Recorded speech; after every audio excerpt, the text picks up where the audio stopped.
The South African government announced that it plans to put new, much stricter and more damaging BEE regulations into effect starting on the 1st of September 2025.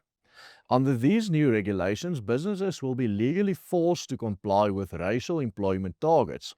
These targets, also coming into effect on the 1st of September, were recently announced and are far higher than anything we have seen before. Targets for designated groups, that is, black, colored, and Indian individuals, range across sectors from 84.7% to 95.9% for skilled technicians, 35.9 to 95.9 for qualified professionals, 64.5 to 95.9 for senior management, and 34 to 91.7 for top management. This means that in some sectors, like for example public administration, defense, and compulsory social security, almost the entire entity across the board needs to be 95.9% designated groups. Suppose one considers the fact that these designated groups, as I mentioned, black, colored, and Indian people, only make up 92% of South Africa's population, but legally need to be represented at 96% within these entities. In that case, it proves unequivocally that the end goal of BEE was never to represent the demographics of South Africa as a whole, as the government previously claimed, but to push white people out of the job market completely. This proves the end goal is to finally make all entities 100% black. All of this comes from the recently promulgated amendments to the Employment Equity Act of 1998. While the country was focused on expropriation without compensation and the Bella Act and all of the turmoil surrounding Donald Trump, the government quietly pushed through the Employment Equity Amendment Act in January this year, a piece of legislation that will be far more damaging to South Africa and the economy as a whole than any other act. Under Section 15A of this Act, the Minister of Employment and Labour may now establish legally binding numerical employment equity targets for specific economic sectors, such as mining, finance, and manufacturing, at the national and the provincial level. These targets, according to the Act, aim to ensure meaningful representation of designated groups, again black, colored, and Indian people, women, and persons with disabilities, in all occupational levels. However, in practice, it gives the minister full control over the numerical targets, which in this case have already proved to go far beyond the so-called meaningful representation. Furthermore, this Act gives enhanced powers to labour inspectors. Inspectors may now serve compliance orders directly, not just issue them, per Amendment Section 37 for non-adherence to affirmative action provisions, meaning they can now be sued in court and heavily fined if they do not comply with these legally binding targets, which can be arbitrarily made up by the minister. In this video, we give a full analysis of the history and effects of this new legislation.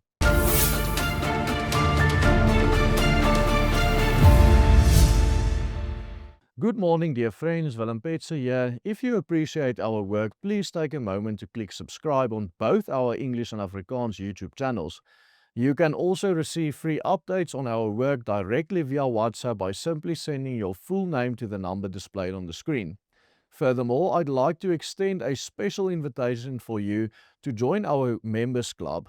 Your support as a paid member is crucial as it allows us to keep delivering this kind of independent content that you value. To find out more about membership options and benefits, just send the word "sign me up" via WhatsApp to the exact same number, and we will personally reach out to guide you through the process and give you all of the information. If you resonate with our mission and appreciate our work, please consider supporting us in this meaningful way. We will be very thankful. What we can clearly see from the way these laws are put into effect, interpreted, and especially implemented is that the ANC ideology gives absolutely no consideration to actually helping black South Africans. But all of the steps taken are rather to just hurt or punish white South Africans while giving no considerations to the fact that it destroys black South Africans in the process. The way BEE is set up, a startup company can in no way grow past 50 employees before it becomes subject to ever increasing ridiculous regulations. This is the main reason why the economy is growing at only 0.8% per year, which is about a sixth of the global inflation, meaning South Africa gets poorer by around 5% every year if you take that inflation into account. This is also the main reason why the official unemployment rate soared from 10% in the 90s to 33% today. If you consider these facts, you now understand why there are no startups in South Africa, like, for example, Tesla or Amazon that we saw in the US over the past 20 years, just come up and become a huge success. Because employment equity and BEE makes it completely impossible for a new, fresh startup to really be successful and grow beyond 50 employees. Otherwise, it will basically be killed by the regulations, which makes it impossible for a startup to succeed at this level. When BEE was first implemented in South Africa back in 2003, online or remote work had not yet been a major development. As internet connectivity and the digital economy continued to become more prominent, though, more and more companies around the world started to outsource jobs abroad. In Europe and America, for example, where labor costs are much higher for unskilled labor than in third world nations, the practice of outsourcing jobs abroad is currently a political hot topic. This is, of course, due to the fact that local employment opportunities decrease as a result of international outsourcing. Given the nature of South Africa's socio-economic reality, this country should have been one of the major beneficiaries of this trend over the past couple of decades. After all, we are a poor country with potentially low labor costs and low skilled labor market to companies that pay salaries in euros and in dollars, yet we also have the most developed infrastructure and telecommunications network of all the countries on the African continent, which would have made it exceptionally easy for companies to operate in such a way and conduct business in South Africa. Internet connectivity in this country stands at just under 80%, which is more than double the average for sub-Sahara Africa.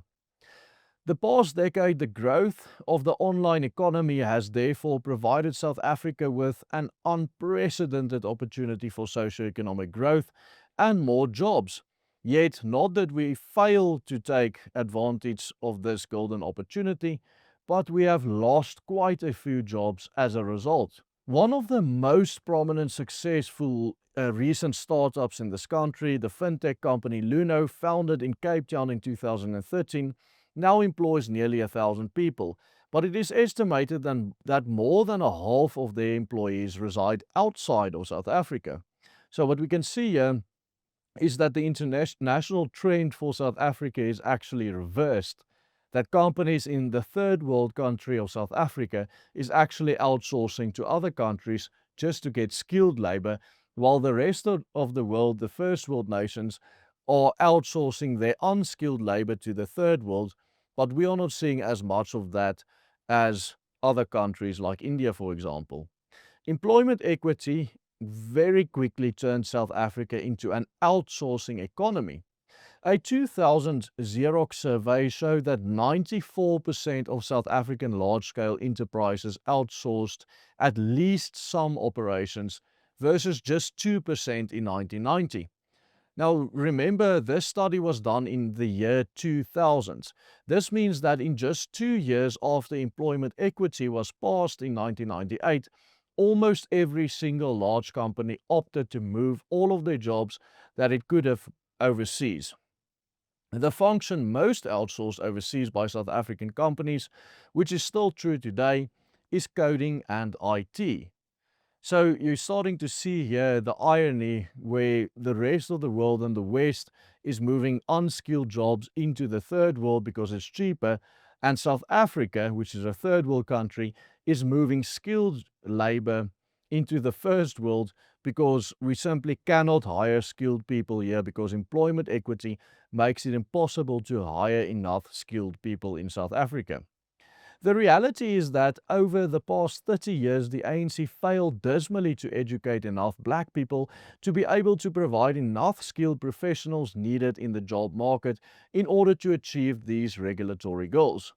This means the companies are forced to seek skilled labor abroad instead of being able to hire more white professionals locally. The fact of the matter is that the demands placed upon the private sector by BEE regulations are absolutely devastating for business in this country. And this is, of course, why one of the demands from the White House to South Africa's government for restoring trade relations is to exempt US companies from these oppressive BEE regulations because it simply kills all profitability.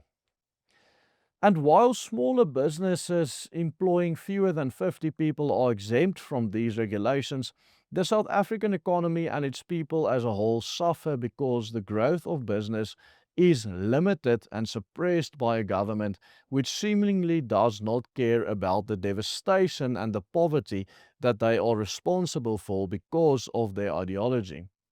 The purpose of the BEE laws is supposedly equality, which is then measured by the demographic representation in each sector, comparing each to the share of the white population in the country of South Africa.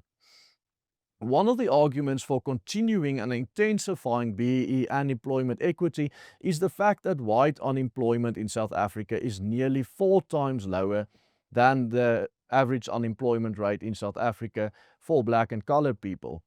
A 2024 report by the Gauteng City Region Observatory, for example, highlighted that black South African unemployment rate in the province was 45% compared to just 12% among whites. Despite suffering well over 2 decades of aggressive anti-white labor laws such as employment equity in this country.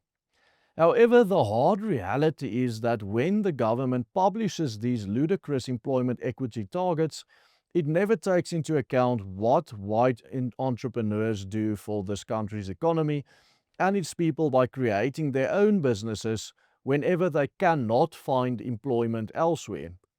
A fact that never gets mentioned in the media is that the vast majority of this country's successful entrepreneurs are white. A 2017 survey conducted by Telkom Future Makers found that no less than 68% of successful startups in South Africa are completely white-owned, and more than half of these startups were not BEE compliant at all. These small businesses are vital to our economy, and one of the keys to growing the economy, creating jobs, and alleviating poverty would be to create suitable economic and political climate for these businesses to thrive. Yet, the government seems determined to shut down any and all opportunities for these businesses to grow, thereby directly contributing to the unemployment and poverty crisis facing this country. It seems to be crystal clear by now that this government doesn't care about killing business because it really doesn't even understand the need for business, or perhaps more likely, the people in power care about nothing else apart from looting the country and filling their own pockets while making extreme or radical claims against one group, blaming one group for everything going wrong in this country so that their voters will keep voting for them. What is an undisputed fact is that the government certainly doesn't care that its BEE policy is killing the economy, killing the people, and killing the country. Thank you so much for watching until the end. If you value this kind of work and would want to help us keep doing it, please consider joining the Willem Petzer group. Just WhatsApp the word "sign me up" to the number on the screen and we'll get back to you with more info. Until next time, goodbye and God bless.